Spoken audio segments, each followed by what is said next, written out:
music of Phil Keaggy, one of the most gifted musicians of the past half century. His songs have joy, beauty, and conviction all wrapped up in the shimmer of virtuosic guitar playing that never seems to run out of melody and exuberance.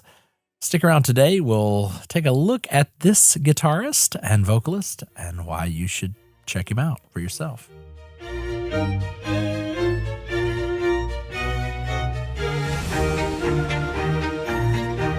I'm Jared Ritchie. Today is Friday, October the 24th, and you're listening to the Friday 5 series from Musically Speaking.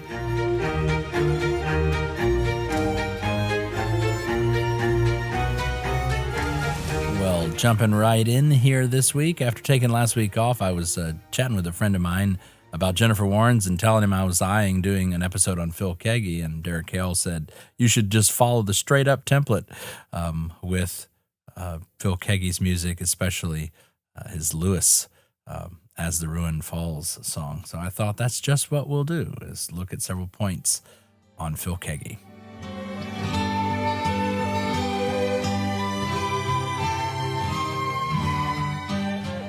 Keaggy's reputation starts with the guitar, that famous Olsen guitar you see him played, like the likes of James Taylor. His playing has the lyricism of a singer and the clarity of a classical guitar style. You can hear how his phrases breathe. It's the beauty of the instrument. It's not really speed, but it's not showy, but it is a lovely sound. He seems at once to tell stories and not just so much fill space.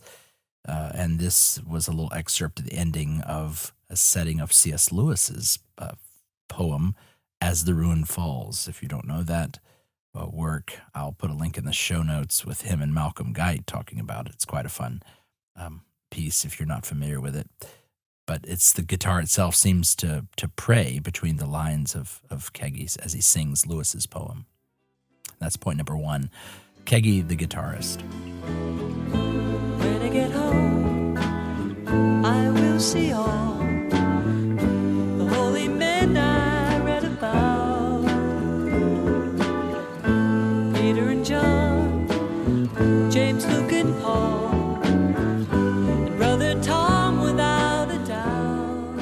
And that brings us to point number two, Phil Keaggy as the vocalist. People talk about Keaggy's guitar, but his voice deserves, I think, just as much credit. Songs like we heard in the lead-in, Love Divine, from Time, Volume 1, one of the album that I was first introduced to Keaggy on years ago by my Uncle Roger, as well as what you just heard there, What a Day, is really, I think, emblematic of the sound that Phil Keaggy brings. Layered vocals, the wonderful guitar, the great harmonies that you find there. It's a craftsmanship of sound. It's faith sung with a bit of skill and pleasantry. And I think his vocal talents are worth describing, and that's why we give it point number two here on the Friday Five. Who will speak up for the little ones, helpless and half abandoned? They've got a right to choose life they don't want to lose. I've got to speak up, won't you?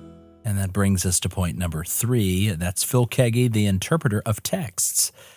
This song, The Little Ones, a very moving piece of the same period, is a heartfelt plea for the unborn and the pro-life agenda. It's both tender and full of conviction, and it's a very moving piece for that reason. Well, the music of Phil Keaggy is very, very much worth your time. I'll put a link in the show notes. As always, thank you for listening each week. Until next time, take care.